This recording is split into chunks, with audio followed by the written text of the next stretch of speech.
Channel trade with बसंत में आपका हार्दिक स्वागत है। देखिए, आज बात कर लेते हैं इस हफ्ते में निफ्टी, बैंक निफ्टी और हमारी जो सेंसेक्स है उसकी क्या चाल रहने वाली है। देखिए, कुछ छोटी मोटी घटनाएं हुई हैं, जैसे कि एक हुई है ट्रंप के ऊपर एक शूटर ने अटैक किया है, वो बाल बाल बचे हैं। आखिर में वो शूटर जो 22 साल का था उसको उनके स्नाइपर ने मार दिया है। एक इंडिया के अंदर हर जगह फ्लड ही फ्लड हो रही है, पानी पानी हो रहा है, ट्रांसपोर्टेशन बिल्कुल बंद होया पड़ा है। मटेरियल कैपिटल रीजन से जो रूरल रीजन की तरफ जो मटेरियल का फ्लो होता है वो रुका हुआ है, इससे इन्फ्लेशन पे भी फ़र्क पड़ सकता है। एक जो कल 13 राज्यों में उपचुनाव के रिजल्ट आए हैं, जिसमें बीजेपी को सिर्फ 2 चांस सीट मिली है, एक सीट निर्दलीय को मिली है और इंडिया गठबंधन बीजेपी को एक अच्छे खासे अंतराल से मात देता हुआ दिखाई दे रहा है। उसके अलावा कुछ छोटी मोटी और प्रॉब्लम्स भी हुई थी, जैसे शुरुआती तौर पे फ्राइडे को हमारे जो इतने भी स्टॉक ब्रोकर्स थे उसमें से मोस्टली फेल हो गए थे। कुछों ने तो पोजीशंस को कट ऑफ करना या नई पोजीशन को लेना ही बंद कर दिया था, बिल्कुल हैंग टाइप की सिचुएशन हो गई थी। और एक बात मैं ये आपको कहना चाहूँगा कि जैसे यूएस का एक सिक्योरिटी काउंसिल है जो अपने आप में एक बहुत ही तगड़ी वर्ल्ड की नंबर 1 सिक्योरिटी काउंसिल्स में से एक मानी जाती थी, आज उन पर एक रेड फ्लैग भी हो गया है। हालांकि इन सभी पॉइंट्स का कल की होने वाली या नेक्स्ट वीक की होने वाली स्टॉक मार्केट के ऊपर किसी तरह का कोई असर मेरे को दिखता हुआ नज़र नहीं आ रहा।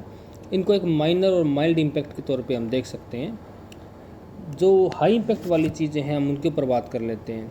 देखिए, यूएस का सीपीआई डाटा आया था बड़ा ही ज़बरदस्त, बहुत अच्छा सीपीआई डाटा आया था। यूएस इन्फ्लेशन को कंट्रोल कर चुका है। पोवेल साहब की कल स्पीच भी है, वो हो सकता है कल रेट कट के ऊपर को किसी तरह का कोई आइडिया दे दे, लेकिन हो सकता है रेट कट की तरफ कोई आइडिया भी दे दें। और लगभग यूएस रेट कट की तरफ जा चुका है। 2 साल का जो इंतज़ार है वो तकरीबन इस क्वार्टर में मेरे को पर्सनली लगता है कि ये कंप्लीट हो जाएगा। लेकिन इंडिया की तरफ से अगर देखें तो इंडिया की जो सीपीआई डाटा है वो बहुत ही ज़्यादा ख़राब आया है, बहुत ही ज़्यादा ख़राब आया हुआ है। महंगाई दर पे दर बढ़ती जाने लग रही है। अभी महंगाई से उबरने की हिंदुस्तान की जो एक अभी कंडीशन है, मेरे को नहीं लग पा रही कि अभी इन्फ्लेशन को कंट्रोल कर पाएंगे, क्योंकि बहुत ज़्यादा अभी बारिश फ्लड हुआ है, ट्रांसपोर्टेशन रुका हुआ है, महंगाई दर पे दर बढ़ती जा रही है। उसके अलावा जो हमारे आरबीआई गवर्नर के ऊपर प्रेशर बना हुआ है रेट कट्स का, क्योंकि हम फॉलो करते हैं यूएस का स्टैंडर्ड।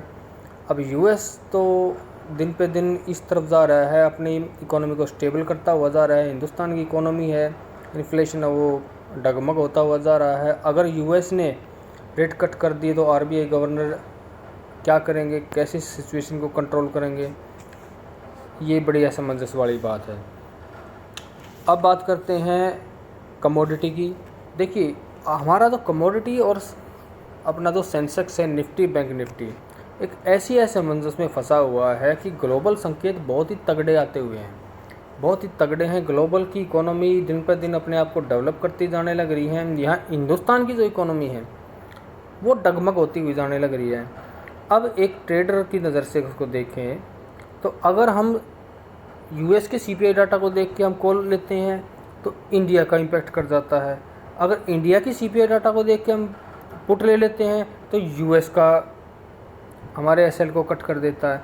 एक ट्रेडर आज का एक ट्रेडर किसी भी तरह का कोई भी साफ तौर पर एक व्यू नहीं बना पा रहा है कि मार्केट में ट्रेड करें तो करें कैसे, किस तरह इसका हम ऑप्शंस में, फ्यूचर में या क्या प्रोडिक्शन करें। वो आज का ट्रेडर बहुत बड़ी एक असमंजस की स्थिति में गया हुआ है।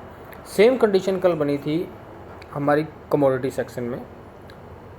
इंडिया का सीपीआई डाटा बहुत ख़राब आया था। नेचुरल गैस के रेट डाउन जाने चाहिए थे, क्रूड ऑयल के रेट जाने चाहिए थे डाउन, लेकिन यूएस के और अदर कंट्रीज़ के सीपीआई डाटा इतना ज़बरदस्त था कि वहाँ पे बहुत ज़्यादा क्रूड ऑयल की डिमांड स्टार्ट होने जा रही है। काफ़ी पॉजिटिव संकेत हैं। नेचुरल गैस की डिमांड बढ़ती जाने के संकेत हो रहे हैं। अब हिंदुस्तान का एक ट्रेडर किस साइड में अपना ट्रेड ले। कल जैसे कि मोस्टली लोगों ने देखा, ओपन इंटरेस्ट भी बढ़ा पुट साइड में बढ़ना उनका लाजमी भी था, क्योंकि सीपीआई डाटा बहुत ख़राब आया था। लेकिन सभी के स्टॉप लॉस हिट होते चले गए, क्योंकि यूएस का डाटा जो है वो बहुत ही अच्छा और टॉप क्वालिटी में जाने लग रहा था। अगर हम यूएस के हिसाब से अगर देखें तो हमारी निफ्टी डूब जाती है और बैंक निफ्टी ख़त्म हो जाती है। एचडीएफसी है वो डूबता ही डूबता जाने लग रहा है। तो एक काफ़ी असमंजस वाली स्थिति पैदा हो रही है हमारे एक हिंदुस्तानी ट्रेडर्स के लिए, स्पेशली फॉर रिटेल इन्वेस्टर के लिए। तो इसमें हमें काफ़ी सावधानी बरतने की ज़रूरत पड़ेगी। हो सकता है काफ़ी लोगों ने बीटीएसटी भी लिया हुआ हो, बीटीएसटी ले लिया, ऊपर से सीपीआई का डाटा आ गया है ख़राब और सभी के स्टॉप लॉस हिट होने का चांसेस बन रहा है। अनंत अंबानी की और राधिका अंबानी की शादी की जो तैयारियां हैं वो कंप्लीट हो चुकी हैं। काफ़ी अच्छा उनका रिसेप्शन रहा है। काफ़ी ब्रिटेन से भी अच्छे अच्छे इन्वेस्टर आए थे, यूएस से भी अच्छे अच्छे इन्वेस्टर आए थे। लेकिन इस चीज़ का कोई माइल्ड इफेक्ट ही होगा, ज़्यादा बड़ा नहीं आना। लेकिन जो चीज़ मेन इम्पेक्ट करेगी वो अंबानी परिवार की तरफ से, वो है रिलायंस का जो सेकंड क्वार्टर का जो रिज़ल्ट आया है।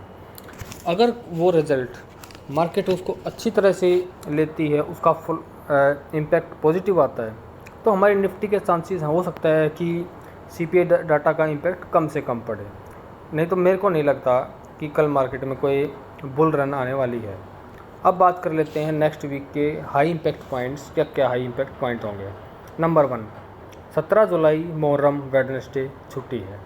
उससे क्या होगा, उससे ये होगा कि हमारी Nifty, bank Nifty, Fin Nifty और सेंसेक्स की जो एक्सपायरी होनी थी वो एक दिन आगे और पीछे हो चुकी है। इससे मार्केट में वॉलेटिलिटी काफ़ी बढ़ेगी। ट्रेडर्स के लिए प्रेडिक्ट करना बड़ा मुश्किल हो जाएगा। नंबर 2, 15 जुलाई को फेड के जो चेयरमैन पवेल साहब, उनकी स्पीच आनी है। उनकी स्पीच का वेट करना पड़ेगा। हो सकता है रेट कट की बात कर लें। अगर रेट कट की कोई अंदेशा होता है तो चांसेस है मार्केट उसको पॉजिटिव की तरफ ले। 17 जुलाई को जो यूके का इन्फ्लेशन का रेट डाटा आना है, मार्केट को उसका वेट करना पड़ेगा, जो कि उनकी फोरकास्टिंग है वो 2% की है। जो पहले था वो भी 2% का है। 18 तारीख को एम्प्लॉयमेंट रेट आया हुआ है। आजकल फ़िलहाल यूएस के एम्प्लॉयमेंट डाटा काफ़ी मार्केट को बोलते हैं इम्पैक्ट कर रहे हैं। लेकिन जो यूके का ये अनएम्प्लॉयमेंट का जो डाटा की फोरकास्टिंग है 4.4%, जो कि पिछले प्रायर भी 4.4% ही थी। फिर 19 जुलाई को जो मेन चीज़ इम्पैक्ट करेगी वो करेगी रिटेल सेल्स का MOM बेसिस। उसके बाद मैं आपको ये कहना चाहूँगा, रिटेल सेल्स जो मंथ ऑन मंथ बेसिस पाएगा वो यूके का आएगा, यूनाइटेड किंगडम का। उसका भी ये जो यूरोपियन मार्केट है, स्पेशल जो यूरोप के FII जो इंडिया में इन्वेस्ट करते हैं, उनकी तरफ से फ्लो रुक सकता है या एकदम से बढ़ सकता है, वो 19 तारीख को पता लगेगा। फिर उसके बाद इंडिया का बजट जो हिंदुस्तान की इकोनॉमी को एक पेट्रोल की तरह पेट्रोल है हमारे हिंदुस्तान की इकोनॉमी की, वो किस तरह का आता है, क्या आता है, उसका इम्पैक्ट होना स्टार्ट हो जाएगा 19 तारीख से। अच्छा, अब बात कर लेते हैं निफ्टी बैंक निफ्टी की क्या चाल रहेगी, कैसी चाल रहेगी और क्या इम्पैक्ट हो सकता है निफ्टी और बैंक निफ्टी में, वो देखते हैं। सबसे पहले जो इम्पैक्ट रहेगा CPI डाटा का रहेगा। हमें आधा घंटा 1 घंटा कम से कम 10:30 बजे तक हमें वेट करना है। CPI डाटा को मार्केट पॉजिटिव लेती है, नेगेटिव लेती है तो कैसे लेती है और क्या मार्केट का फ्लो हो सकता है। दूसरा जो इम्पैक्ट करेगा वो करेगा रिलायंस का सेकंड क्वार्टर का रिज़ल्ट। उसको मार्केट कैसे लेती है, पॉजिटिव लेती है, नेगेटिव लेती है। मेरा जो अभी तक का व्यू है, निफ्टी जो है हमारी 24,325 के आसपास तक कल आने की उम्मीद है निफ्टी की, क्योंकि मेरे को ऐसा लग रहा है कि बजट सेशन भी आ रहा है, लोग कैश में परचेज करने से अभी लोग डर रहे हैं। साथ में CPI डाटा भी ख़राब आया है, क्रूड ऑयल वगैरह भी, कमोडिटी सेक्शन भी उम्मीद के बिल्कुल उल्टा चल रहा है, तो कल मेरे हिसाब से मार्केट को गिरना चाहिए। दूसरी बात, एक बहुत अच्छी खबर आ रही है, बाहर के जो इन्वेस्टर्स हैं वो दब के पैसा लगा रहे हैं इंडिया में। FII ज़बरदस्त परचेज़ कर रहे हैं। फ्राइडे को 15,000 करोड़ के आसपास की परचेज़ हुई है। क्रूड ऑयल है जो वो 7,000 के करीब पहुंचने जा रहा है, 6900 रुपये के। नेचुरल गैस जो गई हुई है वो 2329 तक पहुंची हुई है, जो अनएक्सपेक्टेड है इंडिया के लिए। काफ़ी कमोडिटी का बढ़ना हिंदुस्तान के इन्फ्लेशन के लिए काफ़ी अच्छा नहीं है। डाउ जोन्स जो है वो एक बहुत ही हायर पे हायर हाई लगाता जाने लग रहा है, नए रिकॉर्ड छूता जाने लग रहा है। यूएसडी डॉलर है वो आपका एक स्टेबल है। बाकी मेरी जो एक कल का आपको पॉइंट ऑफ व्यू होगा मार्केट का, वो होगा बीयरिश। मार्केट जाएगी 24,502 से 24,325 के आसपास। कॉल साइड पोजीशन बनाने से बचें। ठीक है, जो भी कोई ख़रीदारी करनी है वो कैश में कीजिए, क्योंकि बजट भी आने वाला है जो कि high impact Indian stock market के लिए है। अभी जो मार्केट का जो मूव है वो बाय एंड डिप वाला है। मैं कम से कम 23,750 तक का वेट करूंगा कोई भी बड़ी ख़रीदारी करने से पहले। हाँ, ऑप्शन बायर्स के लिए मैं एक बात कहना चाहूँगा कि काफ़ी केयरफुल होके आप काम कीजिए। मार्केट के मॉर्निंग सेशन में कोई भी किसी भी तरह की कोई पोजीशन ना बनाएं। अगर पोजीशन बनाना भी है तो 11 बजे के बाद बनाएं। BTST से बचें, क्योंकि बजट जब तक नहीं आ लेता हिंदुस्तान की मार्केट अनप्रेडिक्टेबल है। बाकी जो हमारी स्टॉक मार्केट की लाइव अपडेट्स के लिए आप मेरे चैनल से जुड़े रहिए।